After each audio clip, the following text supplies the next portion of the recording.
All right, we'll wait for just another moment for folks to finish signing in, take their seats. I do.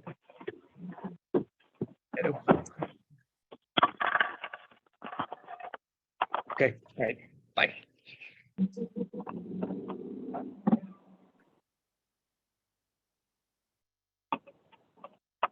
Yeah.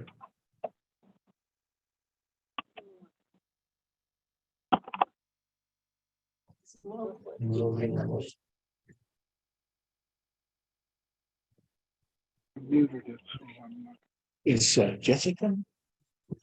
Good question. She got my food right.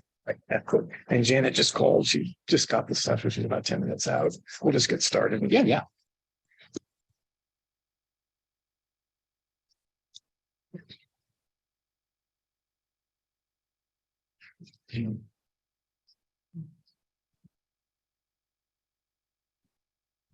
A second, and we're just gonna go. We're gonna go. I'm gonna drive this one pretty fast. Lori,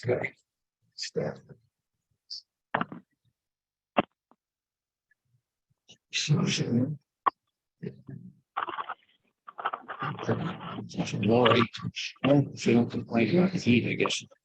Yeah, like you said, it'll make it fast. Make the note on my calendar, call her day before or something. She told me, says I go.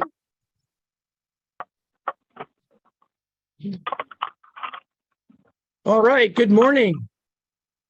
Everyone wants to grab their seats. We'll go ahead and get started. Welcome to the March meeting of the El Dorado County Fire Safe Council. Maybe I get a thumbs up from anybody online, make sure they can hear us.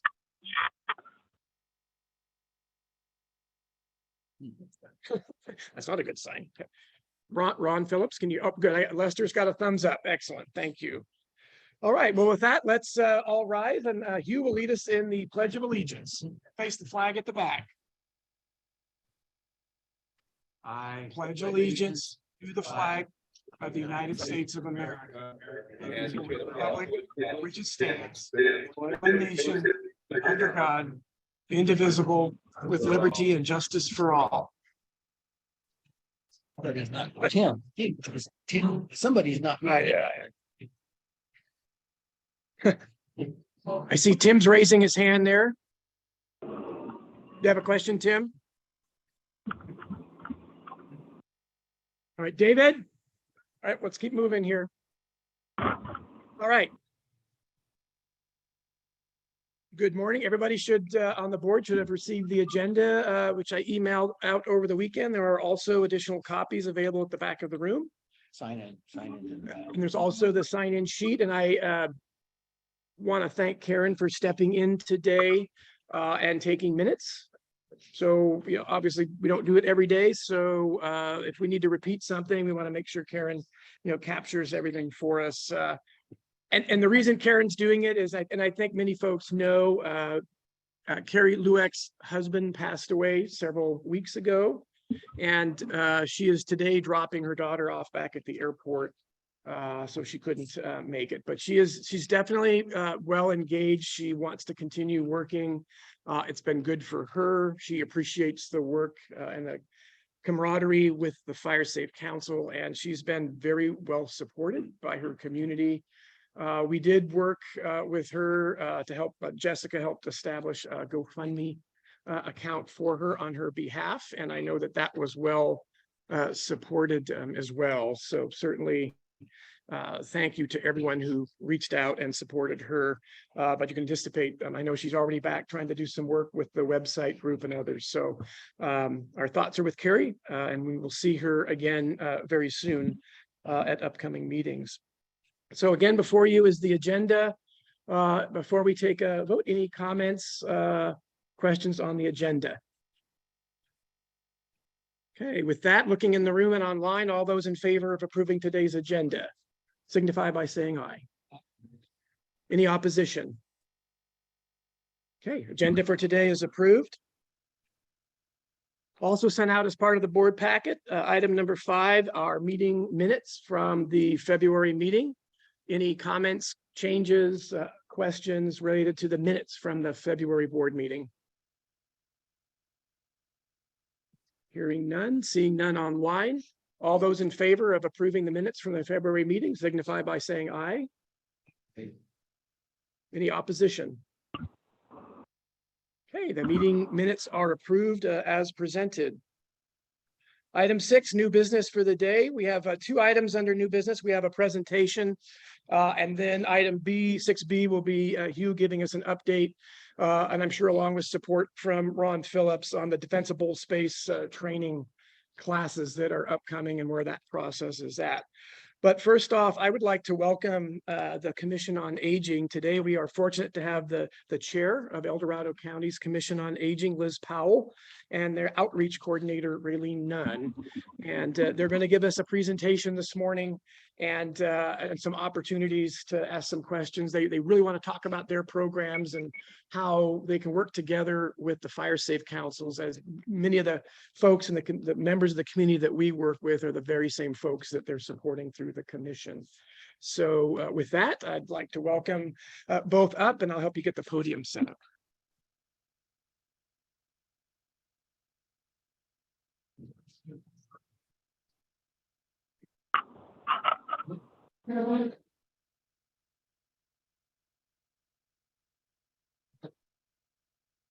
That work for you? And I think if it's okay, I will borrow their microphone. Very good. We're going to ask questions. Be careful, this group. When the red light's on, you are. Good morning. Thank you all for inviting us here today. I know this microphone is for the online people, so if you can't hear us, raise your hand or wiggle your fingers or do something so we can make sure we're all reaching out to all of you. I want to thank you for inviting us here today. I see many familiar faces, some of them who look sort of familiar. Some of the people I'm so I'm so glad to be here. I am the chair of the El Dorado County Commission on Aging, and my friend and partner today is Raylene Nunn. She, as introduced, is the chair of our outreach committee and the state senator for the California Senior Legislature. So she has a lot of information to share for you on that a little bit later. I'm going to be telling you a little bit about the programs that we have, the activities that are sponsored, and ask for your help in working with us to reach out to our mission this year of the rural community. One of our missions this year is to reach out more away from the 50 corridor. We've got the 50 corridor covered pretty well, but we want to reach out to the rural areas around us so they can have access and information just as current and pertinent as everyone else. And I have a quote from Vince Lombardi. Forgive me, I'm from Wisconsin. An individual commitment to a group effort. That's what makes a team work, a company work, a society work, and a civilization work. And I would like to add that that's what makes a community work. Each of you as individuals committing to a bigger process. So that's where we're going to start today. I want to talk about what the Commission on Aging is. We are mandated from the federal government all the way down through the state. It's an Older Americans Act that was brought into effect many years ago in the federal government. But the feds being what they are, we are administering it on a state level. So we have the California Department of Aging. The California Department of Aging has developed within the state something close to 39 different districts, much like you have districts, which are represented by public service agencies. We are PSA 29. We are unique in El Dorado County in that we are our own PSA. If you went to Sacramento and wanted to talk to a senior advocate there, you would talk to one of 5 counties. They have 5 counties together in their district. The Board of Supervisors several years ago, thank you, made us our own entity so we can administer and work on our own territory, which is really wonderful. That is the Area Agency on Aging which is ministered out of the senior center in Placerville over on Spring Street. Some of you may have been there, perhaps not, but if you haven't been, I recommend you go take a look. It is the senior center for El Dorado County. And the AAA works out of there.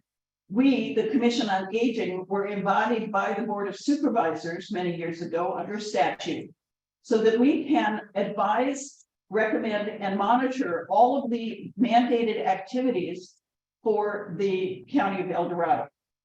There are mandated federal activities, an example being senior legal services. They are mandated by the federal government, and we must provide those through the AAAs in every state in the union. So this is not just for you, this is for your grandparents, your kids.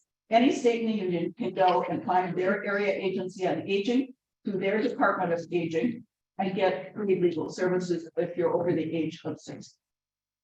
So that's just an example. The structure of my Commission on Aging, and I'm extremely proud of these people, much like you have very active and dedicated people here.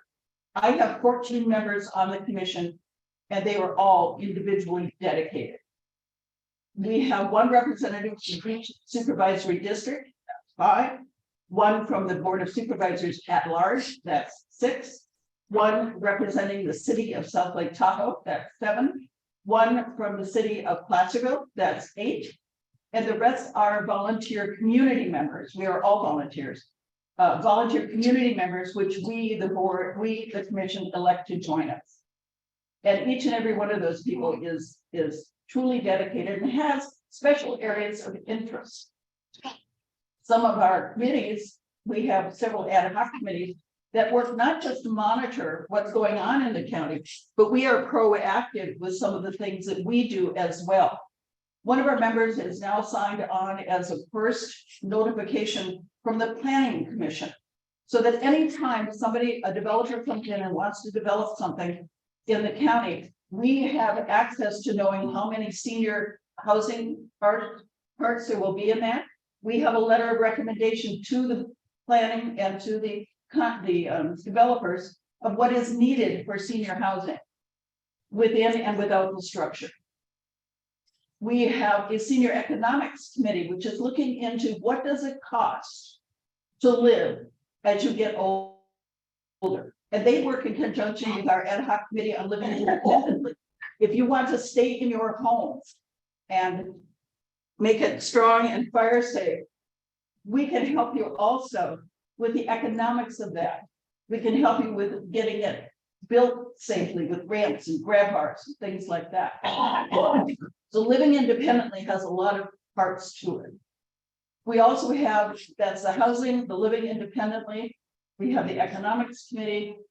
We have outreach, which is huge for Raylene, and this is part of our outreach. It's coming out to community groups and speaking to you and letting you know what we do and how we can help collaboratively with things that are going on in El Dorado County. What other committees do we have? I lost them. That's okay. We have more than that one. I think that's all we've got. Oh, we have our policy and legislation committee, obviously. We have Raylene as our senator and a lady from El Dorado Hills, who is our state representative for the California Senior Legislature. Our goals for this year, as I mentioned, are again to make El Dorado County a productive, safe environment for seniors to age in. And that's saying a lot because the population of El Dorado County seniors is as high as any other county in the state. And more are coming in every day. We want to not only address those people who are at the higher economic level, the middle and low economic level. We want to reach out to everyone. So many of our senior services do not have any financial requirements. I use senior legal as an example. Anyone over the age of 60 is entitled to free legal services. Oh yeah, they'll take donations, don't get me wrong, but you are entitled to that service. I just finished revising my husband and I revising our trust through the senior legal services and legal woman. I think a lot of people can tell you stories about that, going all the way back to Al Hamilton. So there are a lot of things going on about that. So are there any questions about why we are and what we do? Did I say Alice? I have a question about what you do. So are you saying you actually have some money that can be used for people to make their homes more fire safe for seniors? Yes, let me make that absolutely clear. We as a commission have no budget. We support senior services of El Dorado County administered through the senior center in Placerville. Yes, they have funds. They have just, and I have brochures for that in the back. They just have partnered with a group of a building group to offer free construction things for people in their homes. And it goes, I believe they will do everything from grab bars to ramps to hardening, things like that. Not like what you do. Is the safety? Safety issues, safety. Oh, yes. Jim Watsner and Safe D. I am proud to say that Jim is a member of our commission.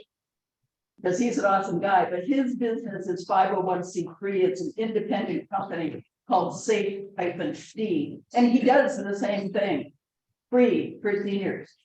However, there are some projects that his group is not able to do. So he refers to the senior center. And sometimes the people who will come in and ask for help with the senior center have smaller needs and have different needs that he can. So they cross refer that. But yeah, Jim and his safety are awesome. Yes. Some people don't know who Jim Washner is and how important he's been to El Dorado County. Can you explain who Jim Washner is, as retired and? Well, he's about that tall. Yeah. Can't be on. He was the code enforcement officer for El Dorado County for many, many years. He is also a very active member in his religious organizations. He's a very active member in a lot of different organizations. I'm sorry? Yeah, he is the vice. Yeah, he's in the VFW. He is a U.S. veteran, Army, I believe. Ken, do you know any more about him than I do? Or you, either of you guys? I just know he's a wonderful guy, and I wanted to say I think you gave a good summary, but the key that I wanted to know was his code enforcement background. Indeed. He was at one time the only code enforcement officer of El Dorado County. They currently have 6.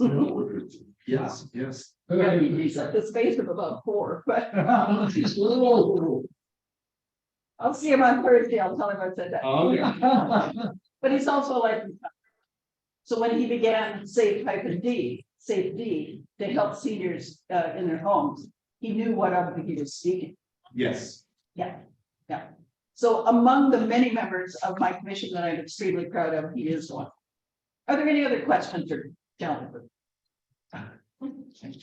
Okay, I'm going to turn it over to Raylene. She's going to talk specifically about some of the programs that are offered. And I know our time is short, so just pop up with questions as soon as you can and we'll get right to them. Thank you. And like Liz said, thanks for having us here today. So appreciate it. And as Liz has mentioned, the program, and as she also mentioned, the programs were mandated. So they will last as long as the program. And you, like I said, the area has the option how they want to limit the program. So something that I will be by a nonprofit. Our kind of the supervisor decided to go with our staff doing all of most of the programs. So getting onto those programs, then we provided you with a brochure that has a short synopsis of each of these programs, most of which in here are fairly mandated. They do not have any limitations other than it would be 60 years old. And a lot of the folks I know feel they think, oh, that's too much money. That is an illusion. It is the states cannot. Put any rules that would say you're limited because of your income issue. And except for the, and medical to go into it, but those that are, those Americans Act, those are for you, and that's the bulk of these in our culture. So let's get started, and I'll just go through a couple of them.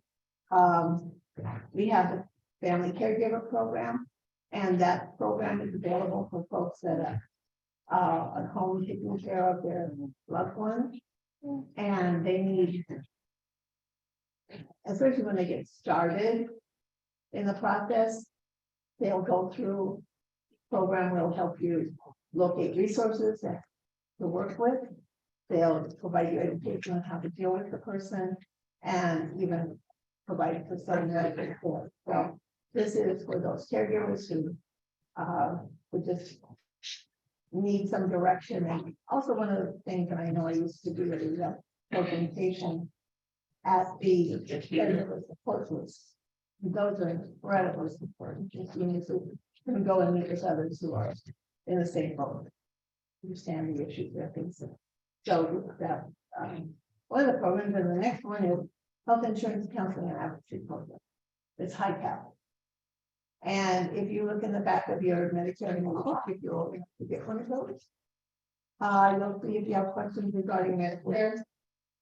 Check with you. Well, as California does, it never uses the same name as anybody else.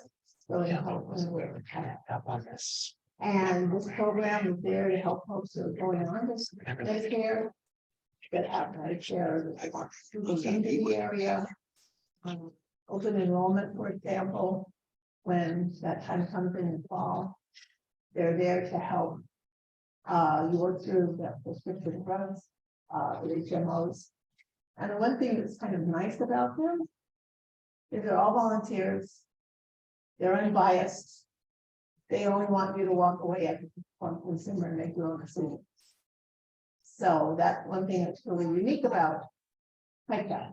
They'll be there for you. And like I said, they're all volunteers. And in addition to that, if you have a denial by Medicare or a service, they will help you with that appeal. And so that is one of the problems. And the way I come about it, because I've been a HICAP, I've been a HICAP counselor for 20 years. That's what I'm talking about. The next one was one Liz mentioned was legal services. And that is a very, very popular program. Often when we're out talking about the program, everybody comes up with how great service they get. And that is they will provide services for will, trust, property issues, this kind of thing. If they can't answer your question, they'll try to connect you to a lawyer as well. And the only thing that you might have a little situation and it's good to remind people if you talk to them about it is they can't do it tomorrow because they only have 2 staff or lawyers. So you might have to wait a bit for your service. Then there's a long-term care ombudsman program, and that program is available if you happen to be in a system that's going to a long-term care facility, and you find that you might have an issue there. They'll come in and advocate for you. Try to solve those issues.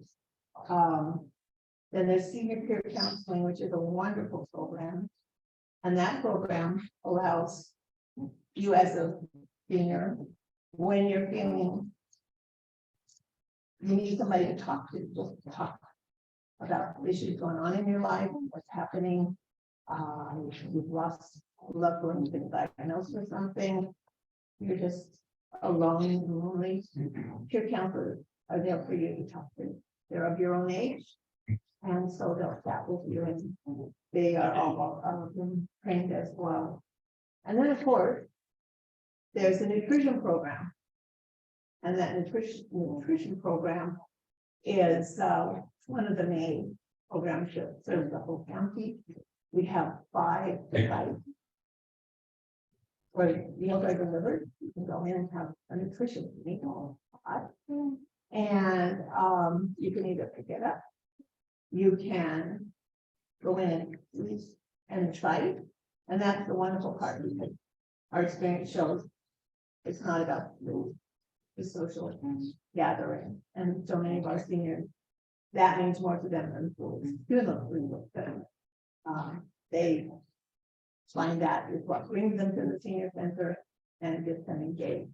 So those, one thing that's different though, and if you talk to anybody about it, before COVID, you didn't need to have a reservation, but now you do. You can either pick up a meal or have it, congregate it all. Couldn't do that reservation the day before.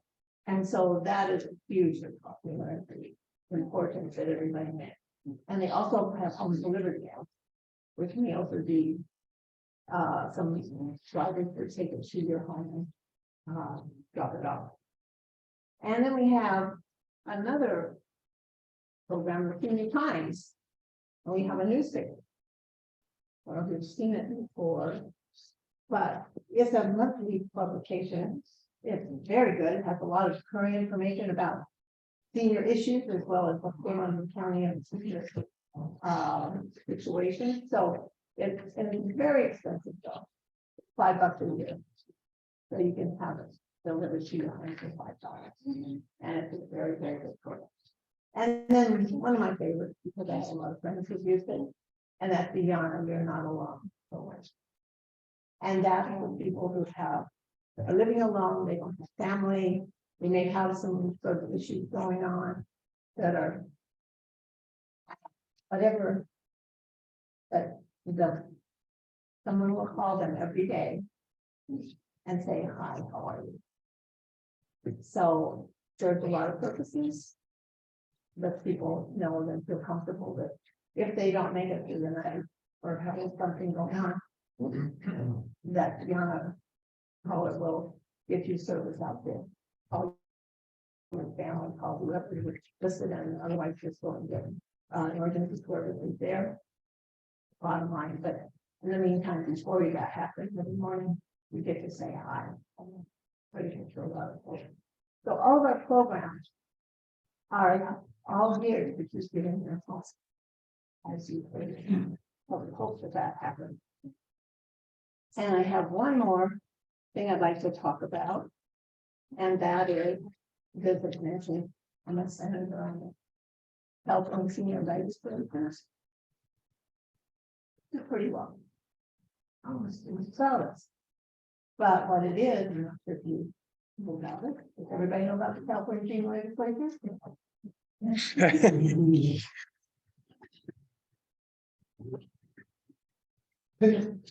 But it is the legislature who have their representatives from every area.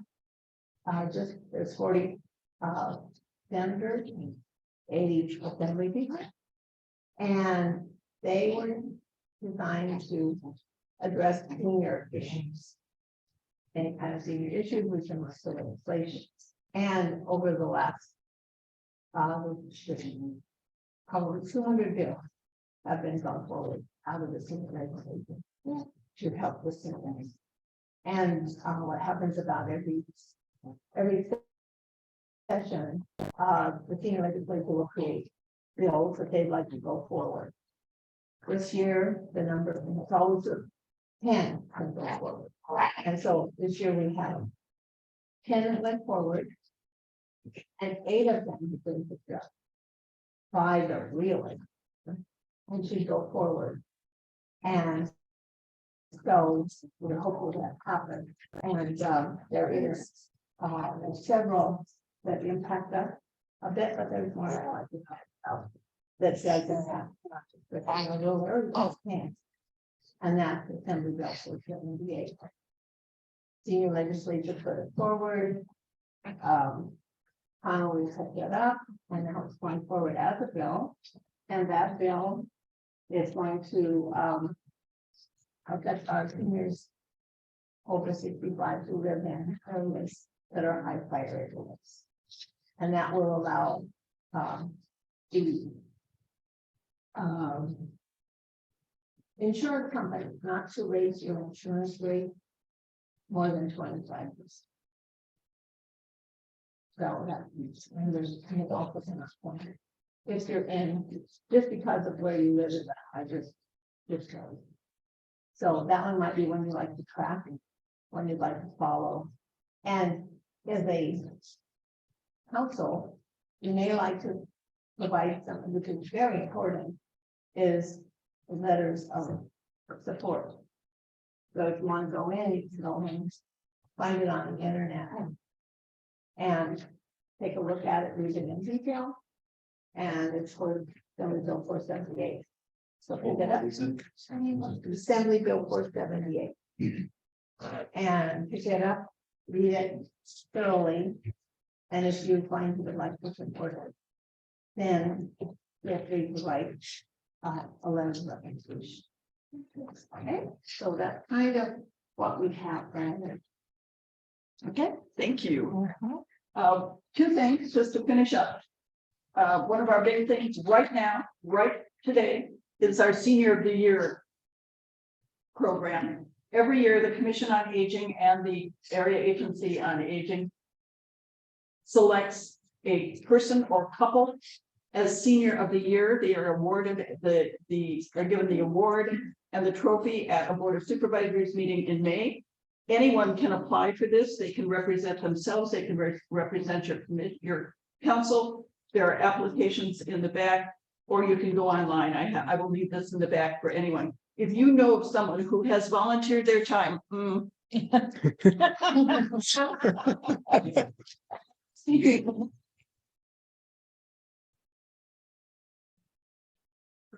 selfish work, please nominate them as Senior of the Year. We will take a look at that and we select them, and the ceremony followed by the reception is May 16th at the Board of Supervisors, followed by a reception in the conference room D downstairs. So please think about your friends, your neighbors, your partners in crime, and try and give us some nominations for Senior of the Year. What? Ruth. All right, she's got a name already. All right, and the last thing. In the back, on the back page of this brochure that you all have in front of you, the second item is volunteer opportunities. You are already busy people. You are already committed persons. But if you please have anyone you are aware of in your districts, in your areas, who would like to volunteer, the senior services are in critical need of volunteers. Sometimes it's just getting up early and packing lunch bags for the nutrition services, office work, or it can be someone who is dedicated to become a meal driver, to get hot meals out. It could be any level of volunteerism, but we are in critical need of volunteers right now at the senior centers, both here, El Dorado Hills, and Southwood Top. So I think we're done. Oh, Alice has another question. I don't mean to be dense, but I'm looking at the brochure here and I don't see anything, any programs that fits what you were describing about helping seniors in their homes with things like home hardening. And the brand new brochure with our flyers in the back. Yeah, they just got the approval for the funding within the last month. And one of the questions, a lot of the we have a lot of rural parts out there, and we have events like here sometimes.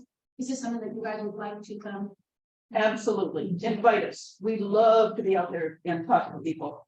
Give them this information, just like yourself. There are another 100 of these brochures for senior services back there. Take them home, spread them out. We are not shy about sharing our services. Yes, ma'am. There's information available on the website. There is under El Dorado County government, there is a website for senior services. Yes. I'm looking at the Look under El Dorado County government. yeah. And then just go to senior, there's a listing, it should pop up. It should be under senior services. Senior services. Yeah. Yeah, the county employees are under HHSA, but we are a separate team, so you might not find it under HHSA. But you'll find it under senior service. Yep. Year 65 or It is the legal age, let's see. Want to be sure. Doesn't say. 60. That's the federal government's age for older adult. Legal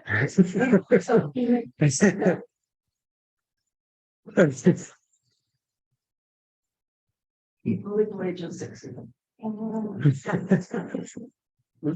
Anything else? I'm on your. Yeah, I'm looking online. I don't see any hands raised.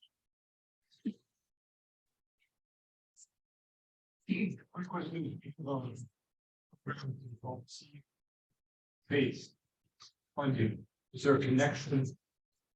Link for with you guys on that?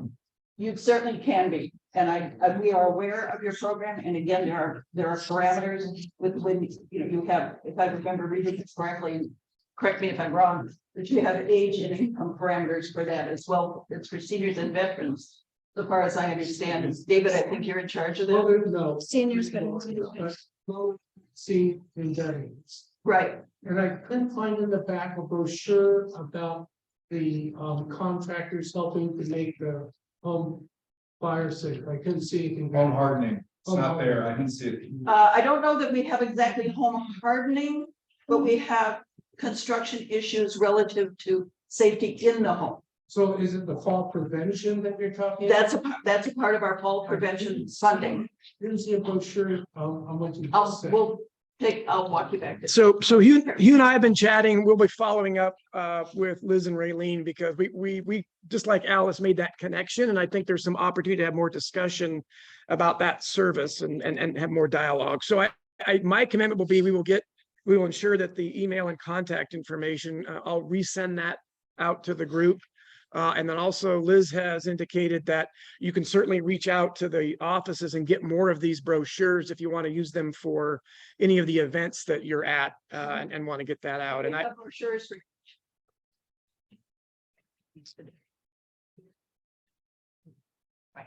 absolutely. And we want to encourage, I think there's a lot of good information here today, just for us as people and the community members, but also this connection with our programs, with the Senior Defensible Space Program being a key. But so many of you are engaging with your community and these folks every day out there.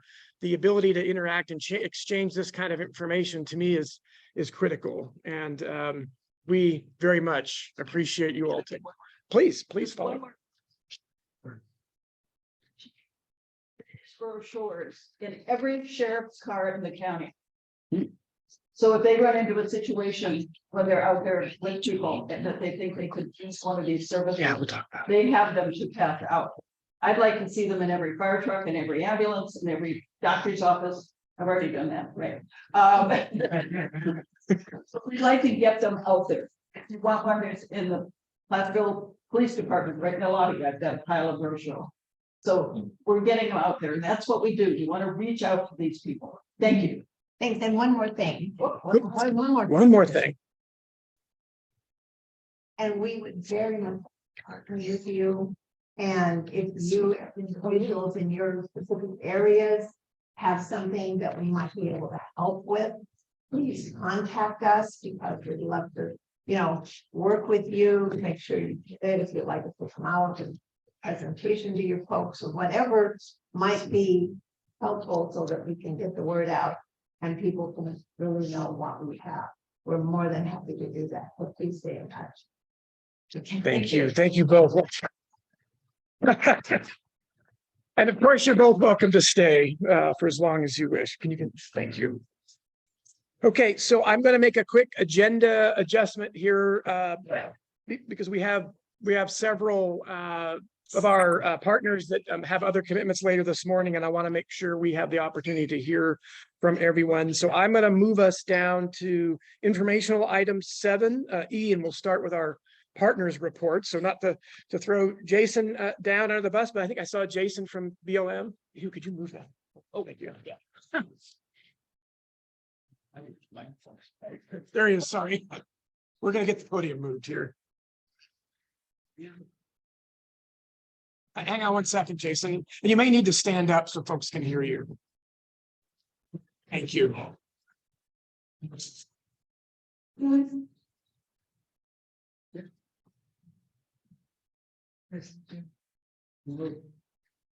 And I'll period, not available right now. That is open, we think it's up to that.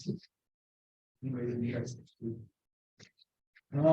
And following up on that, Jason, is we have shared that Pat and I are working with the other agencies, the county organizations, want to get it to the grants group. We've got some thoughts about potentially some ideas on how we might make something like that. We're working through some of our capacity issues, but thank you for sharing that.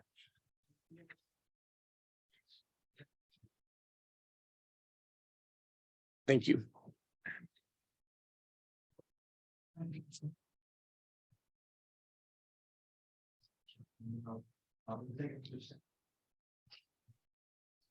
Yeah, I'm on. Matt, I got a question. Yeah.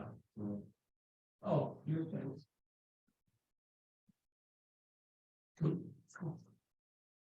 Hi, Paul Hillcrest, and You have to speak up, Paul.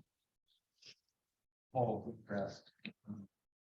Okay. Yep, thank you. So, Fire State Council.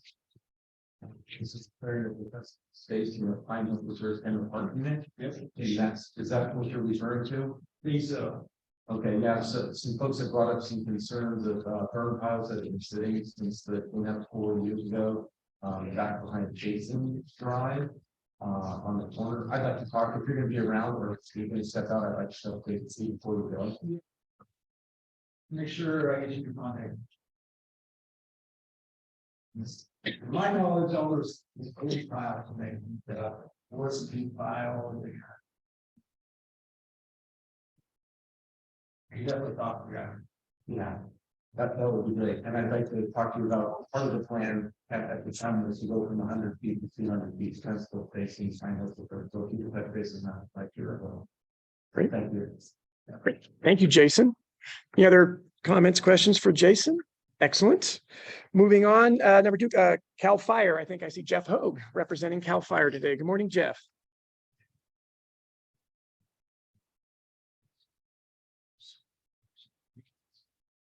CSI is here this time around this month.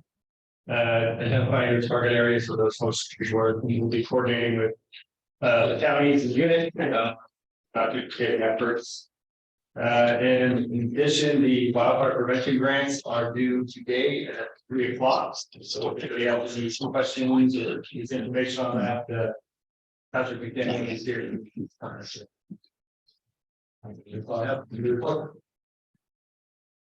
Any other questions, comments? Great. Thank you, Jeff.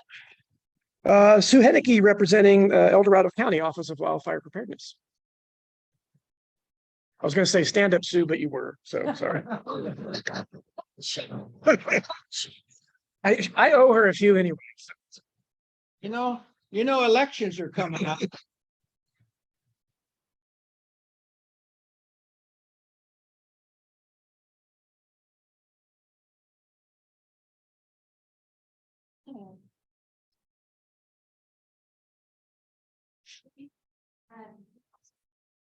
Doing our secret position, and the purpose of that will be administrative coordinating this for the same program, and looking perhaps out to that presentation on the training, share that.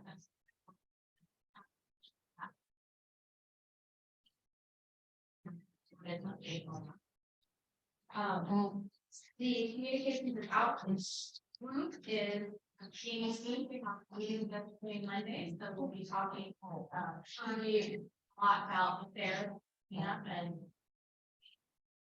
last year was our big showing fire area of the fairs. And then our GIS data hub that is moving along as well. Staff over in our surveyor's office. Even despite that, we've been super engaged with us and helpful. We're also working through that. And our agency on that, they have underway, so opportunity to get this for so very good. First shot and portal out for all of you to check out. On that. All right. I think that's all I have.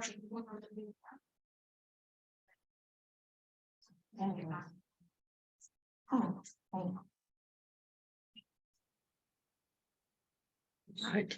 Thank you, Sue.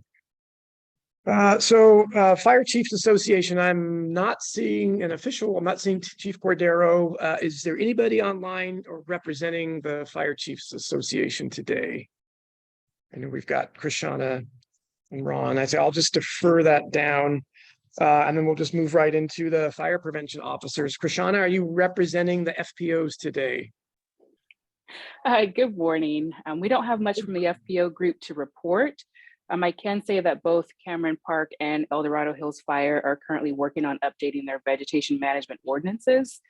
So you will see some public hearing information come out about that. At least for El Dorado Hills, we're not changing the process, just more so putting it into ordinance form. So that's all I have to report from at least our last FPO meeting. If there are any questions. Around the room or online? I don't see any. Thank you, Krishana. Thank you. All right, next up, the Forest Service. I don't see Jacoby from the El Dorado Forest here or online. Just double check, I'm not missing anyone. Okay. And I know with the RCD, Mark's been busy with a number of activities. I'm looking at Maya Davis. Are you gonna fill both roles today? All right, so just plan on the RCD and the Fire Safe Coordinator report.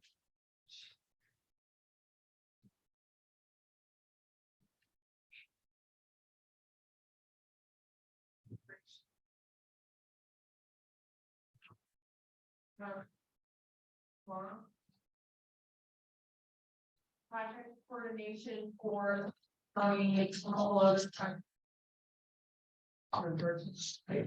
We're looking at done on that for all of those, and I wanted to make a correction to you, David. We spoke this morning about CEQA with respect to the hospital project, and I talked to Mark. He said we're trying to get as much CEQA complete this year for as many projects as possible, and I think the area that you were talking about is included in that. Right, So will be shovel ready this year then? yeah, I think so. That's my understanding. Probably there will be additional clarification on that later on. We're also working on the new Stevens Authority. Getting signed, and those will cover Mosquito and Volcanoville, and I think a portion of Sierra Springs that is not included. It might be an extension. And then we're looking forward to the Clarksville Fire Safe Council event that's happening on Saturday. The RTD will have an informational booth, and I will be there to talk about Firewise communities also. And yeah, that's the report for the RCD, and that's calling on something there. Yes, thanks, Holly.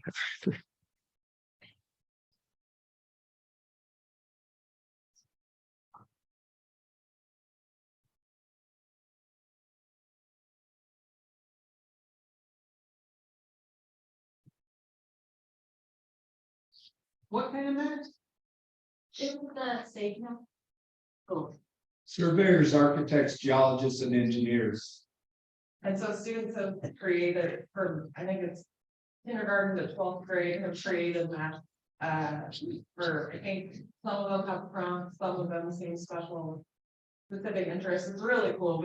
We got the pin maps of it. We came up with a lot of good stuff. The coordinator report is short. With the RCD, we processed seedlings yesterday. We got some up from Davis from the Cal Fire facility down there, and we are starting to fulfill orders. And it was just a lot of fun to have a day with the team up in the cooler at the nursery, sorting through trees and learning the process. We had a good time. And then I'm gearing up for Saturday's event with Clarksville Fire. And that is about it. Are there any questions? very soft possible. South Placerville received its Firewise community recognition recently. Great work, Placerville Fire Safe Council. David, you guys did a lot. I did very little. Yes, you do. I just chased them. And also,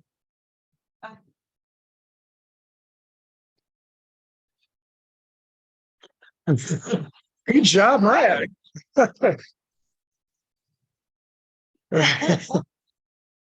Thank you. And yeah, and I'll just certainly defer to the folks, everyone who's been working on the South County project, Lester and others. But I can just say from my personal experience, attended the South County meeting with Holly and Janet, and many others, Lester, earlier this week, and very well received, well done. Oh, and Julie, see Julie's back there. Did excellent presentation, and I'll let you guys chat about it, but really, really happy with to see how that's coming along. So. So I've been in touch with Eric Brown at SMUD. He's hoping to dial in a little bit later. So we'll certainly defer back to him if he's able to log on and give us a report. Obviously, he's just been challenged with conflicts, but obviously both SMUD and PG&E have been a little busy in the last several weeks. So we don't right now have a report from either Eric or Mike Webb from PG&E. And we're working, hopefully we're trying to get El Dorado County Sheriff's Office back engaged with us, hopefully as we get more engaged in the spring, as we get closer to the fire season activities, that we can get an update from Sergeant Bear or another representative from the Sheriff's OES program. But again, with storm related activities, a lot going on over at the Sheriff's OES side of things. So with that, I would like to do is circle back to item 6B under new business, and that's bringing it back to Hugh providing an update on the defensible space training class and that program. And then I think at the same time we'll engage Ron Phillips, who's, as Sue said, has been chairing the defensible space working group, and these things really are going hand in hand. They're all coming from that same effort that's going on. But what we'll do is we'll start with Hugh for an update on the program or the training. Thank you, Ken. As everybody knows, we've been talking about this for a while. We have this room reserved for 2 days in April and 2 days in May. April the 21st and the 22nd from 8 to 5 would be the date we have reserved for the first class. And in the back today, there is a sign-up sheet. There's actually 2 of them, one for the April class, another one for the May class. If you're interested in either of those classes, please fill out whichever class you are interested in, and we'll move forward with that. We'll be getting back in contact with you more about that. But the May class is May 10th and 11th. That's a Wednesday and a Thursday. The April class is the 21st and the 22nd, and that's a Friday and a Saturday. Both classes, like I said, are 2 days. They're 8 to 5, and they're in this room. The Fire Safe Council is furnishing lunch for those days. So if you are signing up for the April 21st and 22nd class, there's also a sheet back there, looks like this. It's actually Mr. Pickle. For Mr. Pickle, we're going to get sandwiches. So please fill that out if you're going to be at that class, and make sure you bring that with you the morning of the 21st, because we need to get them immediately out of here over there so they have time to make the sandwiches and put the lunches together before noon. So please do that. In addition to that, Ken will be sending out a form. It'll look like this. It's an online form. You'll get it. If you haven't decided today and you're going to decide later, you can fill out that form, email it back to me at the vice chair. It's got the email address. And then I will also add you to the list, and we'll get the information to you that you need. We'll also follow up on the April class. We'll be talking about that again at our next meeting, which will be here just before that class. Now, again, the classes are 2 days long. They're here.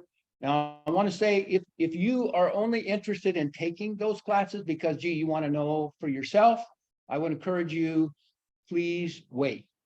Because we'd like to open those classes to those folks who are members of fire safe councils that are willing and want to go and make defensible space evaluations or assessments within their fire safe council boundaries.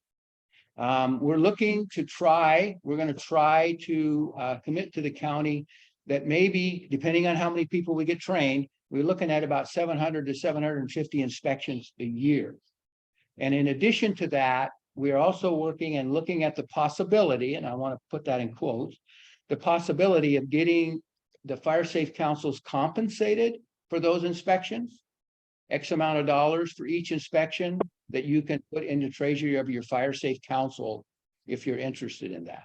And we'll give you a little more information on that as we go. We don't know how much it would be. We don't even know if there'll be any, but we're looking into that. So please take a look at that. And I guess that's about it. The only thing I want to add is we're going to be looking at defensible space, home hardening, and the third element of the class are going to be the county's defensible space ordinance, which is going to be a piece of this that we'll add to the class. That those folks taking the class will get information on what things are in the county's new ordinance that are different than those things that are currently in the Public Resources Code 4291 and home hardening. So and just to reiterate where Hugh's talking, this is a huge investment and commitment by the agencies that are providing the instructors, as well as there's a number of volunteers who will also be part of the instruction cadre. They're all going through the train the trainer course at the end of the month. So they're making a huge commitment not only to go to the train the trainer, they've been helping facilitate building the curriculum to be able to offer this course to us as fire safe councils. So not only are agencies redirecting their personnel and making this a priority, and it's not the 2-hour course that we've seen for, this is a 2-day course. So not only the agencies redirecting and making this a priority, the volunteers who are on the cadre, Alice and others, there's several of you in the room, that they're committing their own time to not only put this training on, but to be part of the cadre to help, keep updates, all of that going. That what we're really asking, and this is just emphasizing what Hugh said, is we're really asking the folks going to the class that I said sort of our expectation on the other end is that we're really trying to ramp up our engagement in the communities throughout all of the associate councils to provide more of this service wherever we can to our community members. Don't take this to the bank yet, but we've talked about at the executive board, we've talked about it with the Defensible Space Working Group, but what's the potential? We could help provide some incentive to the fire safe councils who are providing evaluators. Maybe there's an opportunity to provide Title III funding, so much per evaluation, so that when you're out doing one on behalf of either your fire safe council or you're helping an adjacent fire safe council, you get credit for each inspection, and maybe there's a way to credit your council with some funding. So it's another way to raise some funding for you to be able to support your local programs, but at the same time provide some incentive for doing this work. So we're trying to again provide some opportunities here, but the end of the day is this is such an important component of what we all do, and the folks are really committing some effort and time here. So definitely, if you're going to take the course, be serious about stepping out and helping everyone get some more of these done. Yeah, Pat. Can you turn his microphone there?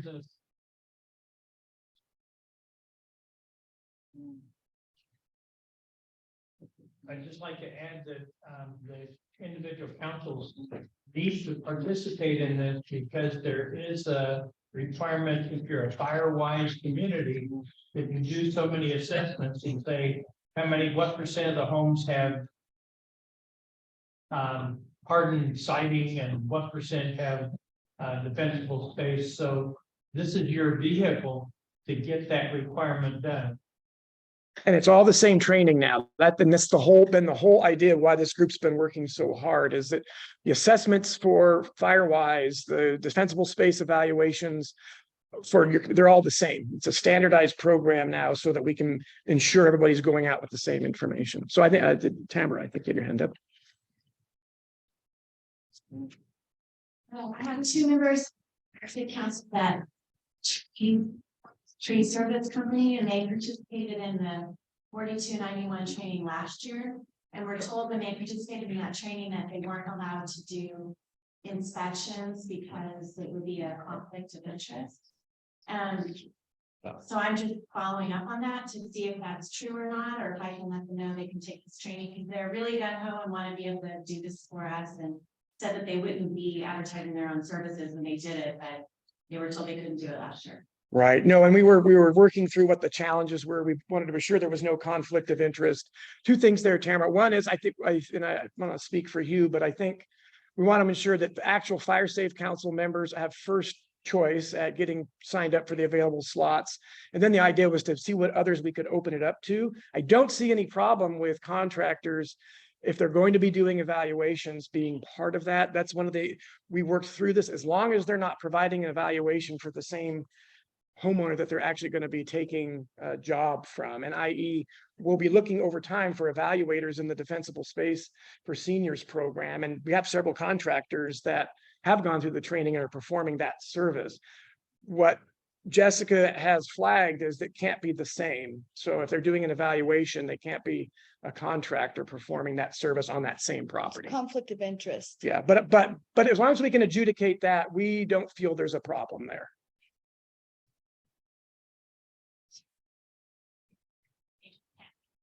Job from that same property. Correct.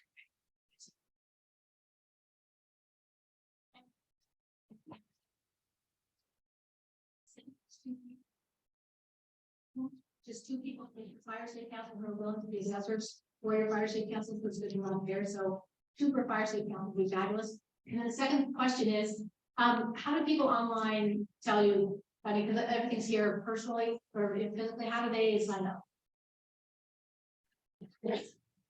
We created a form. And Ken will be sending that out to all the fire safe councils. And then you can fill it in online and then email it back to me at the vice chair at Microsoft and get Put the instructions on there. yeah, it's on here. Heather.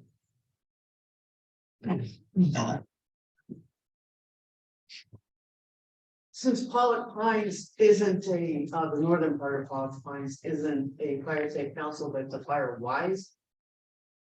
I assume I can still sign up for it, but there's $200. Would I have to come up with that myself, or would you guys come up with it? Well, the Fire Safe Council is committed to paying for Fire Safe Council members. No, there are two things here, I think. Okay, good. One, the $200 is for the Okay. trainer. Yeah. That's a train the trainer fund. The class that we'll be providing in April and May, depending if we get enough people signed up for both, those classes are free to Fire Safe Council. Thank you. Yes.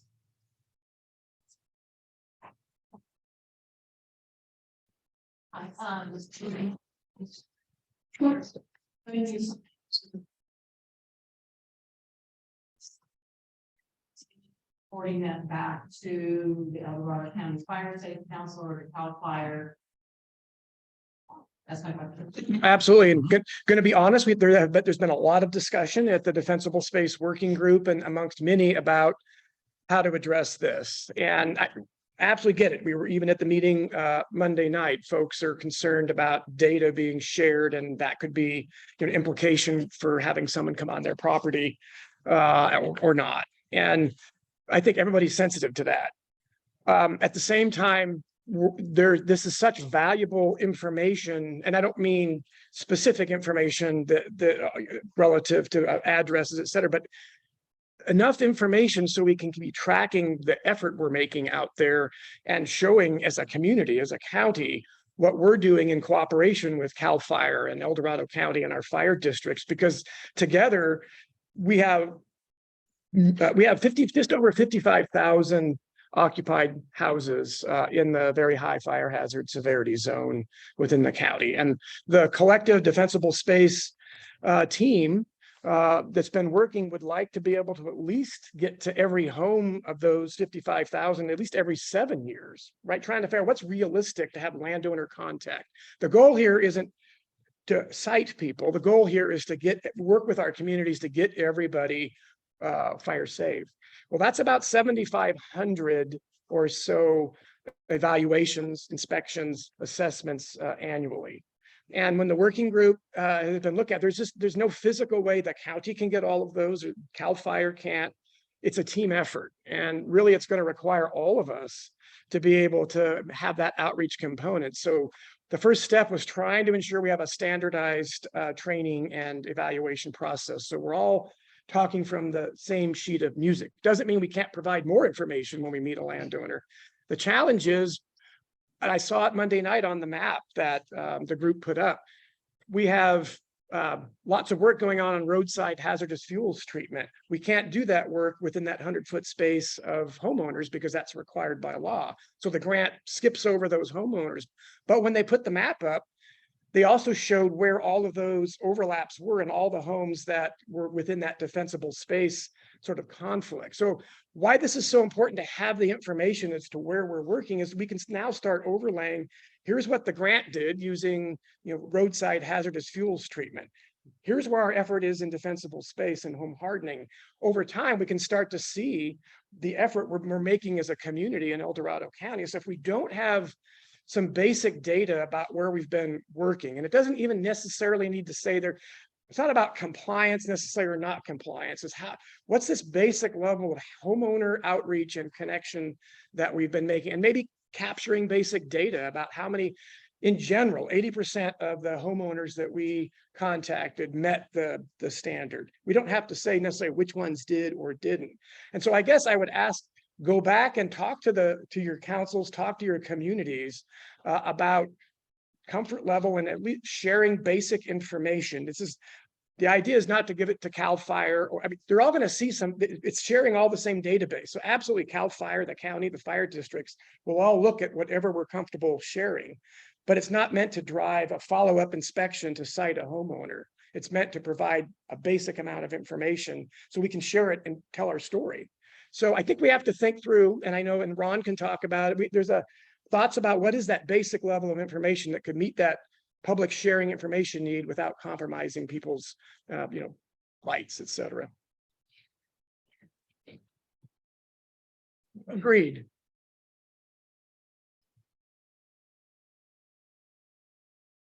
Yeah. Okay.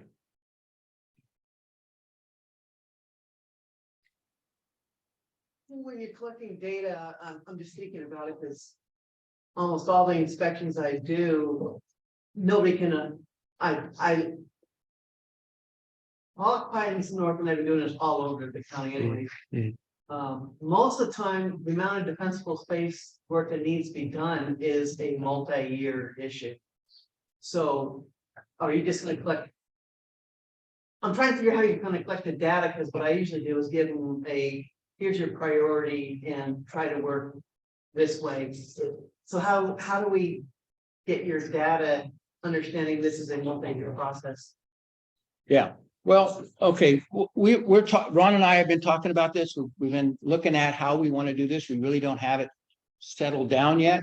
But first of all the chances are very likely that all the data that you get, like you say, Heather, a lot of the stuff is multi-year, a lot of these things probably won't go anywhere. That'll go to the homeowner.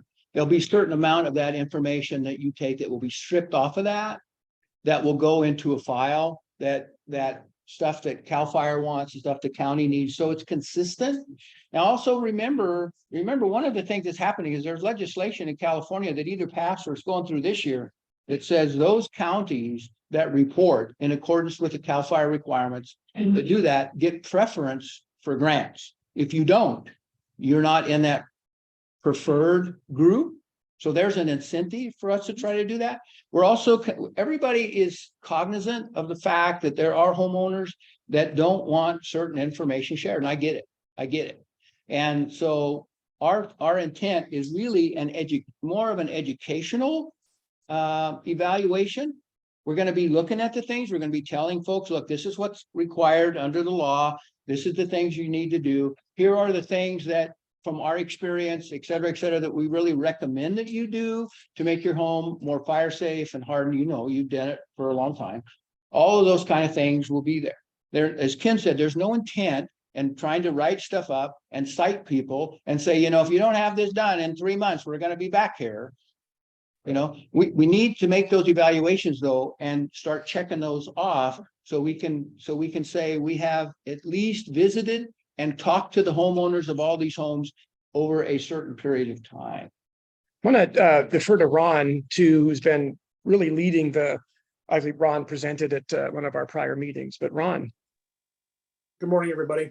I just want to echo what everybody's been saying. The value of the data going forward, I think, is going to be tremendous, not only as Pat alluded to for FireWise purposes, and Ken and Hugh have pointed out as far as for grants, but it's also getting a better profile and an understanding community-wide as to how we can help people, going forward. I think we all recognize that the defensible space efforts, that's a multi-part problem. It's not just doing inspections or enforcement, that there's, a whole lot of different challenges with it. So and I think the Defensible Space Working Group recognizes all of those factors. We're trying to identify alternatives that we could pursue to try to get in touch with everyone in the county. Again, as I pointed out before, I think the clock is already ticking as to when the next major wildfire strikes in this county. And I think we're all trying to do everything possible to try to reach out to as many people in this county to try to make a difference before that fire happens. Thanks, Ron. And we'll also be talking a lot more about this. I guess I'm going to just conclude this piece with just go back and think about it, what we've talked about, and thinking through all the pros and cons and how we might be able to articulate and get our communities thinking about the importance of sharing the data and us all making everyone comfortable that it's the right thing. I just do want to add one more thing. We're going to have an instructor. I anticipate we'll have an instructor cadre in this county of at least 7 people to help with these classes as we go. People from the fire service, from the various parts of the fire, CAL FIRE, County Fire, Fire Safe Council, different places. So that's the thing. And I also want to reiterate that part of this class, which is something that hasn't happened before, on the last day, the last half of the day, will be actually field work out in the field, looking at homes that we've got permission from homeowners in teams go look at and actually do an evaluation of the home. So you get some hands-on that type of work, but you'll make the class, I think, a whole lot better than what we've had before. Can I defer to? I was going to touch on money, the purpose. Oh, we'll do it. Okay. And I thank you. So again, more, and if you want to bring it up later during Defensible Space, that'd be great. And I want to move us back down to our stakeholder or partner reports, because I do see we have Eric Brown from SMUD online. I don't want to miss a window or opportunity to hear from Eric. So if you are there and available, Eric, want to give us a brief update on SMUD activities.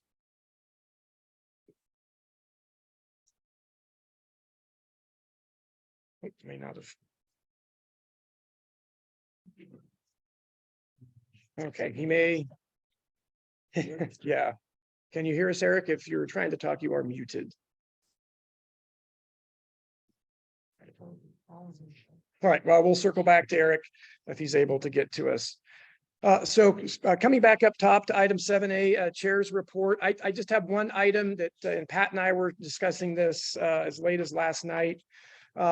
And just over a year ago, Pat was working with the Air Quality Management District here in El Dorado County for an opportunity for a targeted airshed grant. And it was kind of a unique grant, and obviously it was targeted areas that were outside of the attainment goals for air quality. And so only certain zip codes within the county qualified.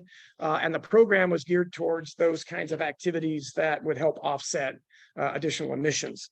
Well, Pat did a lot of work putting zip codes together and things last year and was able to articulate that pretty much most of the West Slope fell within the non-attainment piece and eligible for their program. I have to admit, it kind of fell off my radar over the last year based on everything else going on, but AQMD circled back with Pat here within the last week or two and said basically we've been approved for the program. And so right now where it sits, they have $355,000 available for the chipping program with the opportunity to provide $150,000 upfront to help with the cash flow funding piece of it. And they've already provided an agreement to sign to kind of codify that. I wanted to put that out there, but I guess I wanted to throw it back to Pat.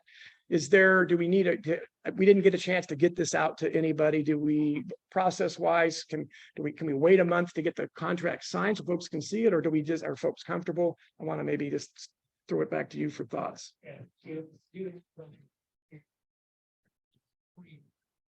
the county, and the County Air Resources Board, and they are a subcontractor of the Regional Air Resources Board out of Sacramento. So it's kind of a three-step path down. We've been working hard to, actually, Steve and I started this many years ago, trying to get them to fund the CHIP program. And finally, it's come to fruition. And the issues were like, we don't have money to create the float for 3 or 4 months.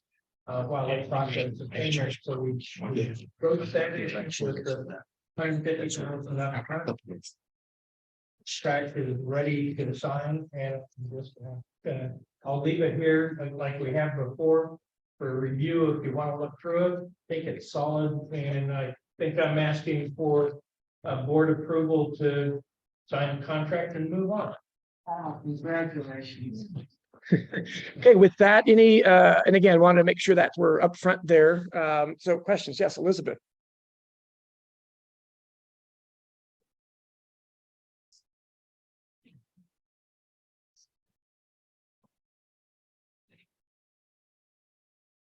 Yes, correct. Sorry. Correct. It's for defensible space around habitable structures. So let's do those structures, so driveways, that sort of thing. Yes, idea being it would just continue to provide funds for our existing chipping program. Well, if they had. Okay. Yeah.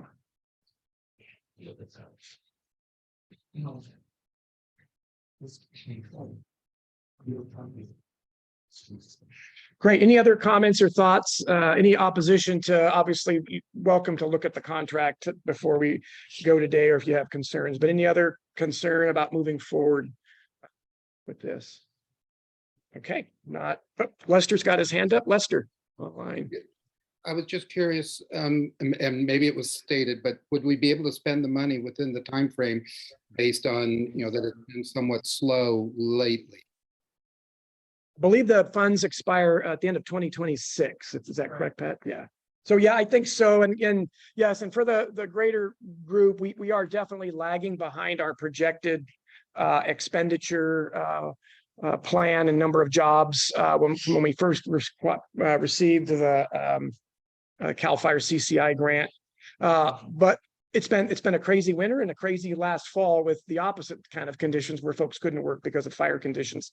We're going to really ramp up, and it's kind of all happening concurrently with, and Alice and folks can talk about it later, with trying to get the website fixed. It really is our number one priority, trying to fix the entire website, which is literally failing, I think, right now. With the back end of this being the application for folks to sign up for both chipping, defensible space, and then of course adding the hazard tree removal program. So yes, we've got a lot of work to do, but we've been working with Pat and having discussions. I think when the sun finally comes out, folks are going to be very engaged to do work, and we're really going to be pushing the program. And remember, we're also allowing 2 jobs a year per land or per parcel now. So we will look to see how that gains us additional jobs, and then we'll continue to monitor and evaluate.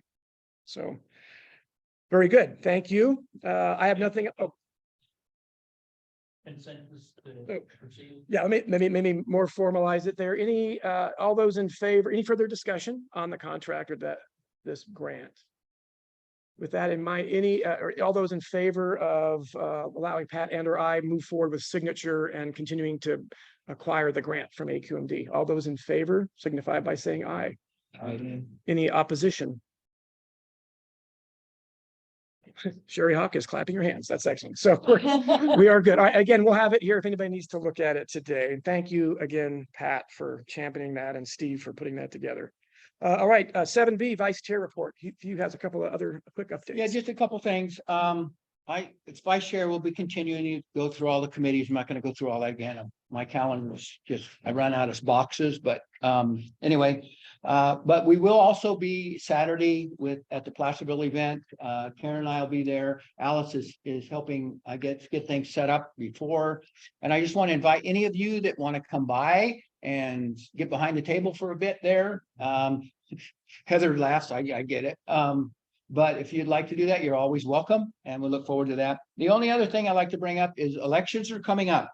Elections will be in June. And as you know, always the entire e-board is up. And I'm sure at our next e-board meeting in April, we'll all be talking about what we want to do about that. But as far as board of directors we have a list that are up this year would be Eric Brown in SMUD, Pat Dwyer in Logtown, Ernie Laurie in Grizzly Flat, Steve Willis in Lake Hills, Deborah Kraus in Coloma Lotus, Tamara Johnson in Georgetown Divide, David Zielinski for Placerville, Paul Gilchrist, Greater Cameron Park, Michelle Wirt, Omo Ranch, and I'm really not always sure about how that is, if she's still there or not, because I know there was some issues maybe with that, but anyway. Ken is up for Occam Fairplay, and I'm up for Texas Hill. No, the one I'm thinking of, not Michelle, would be Pioneer, what was going on in Pioneer. But anyway, those are the ones that are up. Those of you that are on the board from those, if you obviously let us know if you want to continue so we can get the ballot ready, but we have a little time. I want to let you know. And anyone else that's interested, obviously any of the e-board positions, anyone interested in that, please let us know, and we'll get you on the ballot.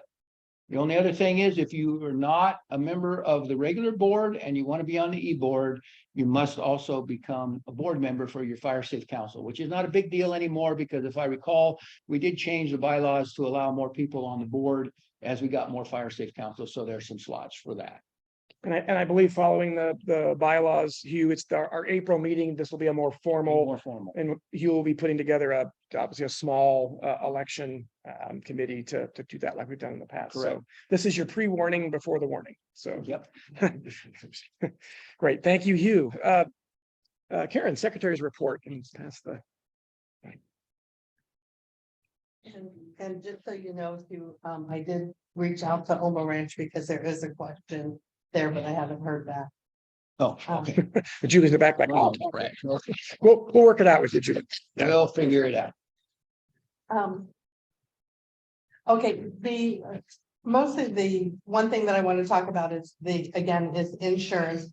Our webpage is possessed right now, has a mind of its own when it comes to the insurance forms. So I have left at the back table. For some reason, we can't get them off of our webpage right now, and Carrie was working on that. But I did leave on the back table one for special events and one for just your regular meetings and stuff. There's a stack of them in the back. Help yourself to taking what you need for those for the time being, or reach out to me and type it up and reach out to me and send it to me, and I'll get it on a form and over for your insurance. I think that's all I have for secretary. Sure.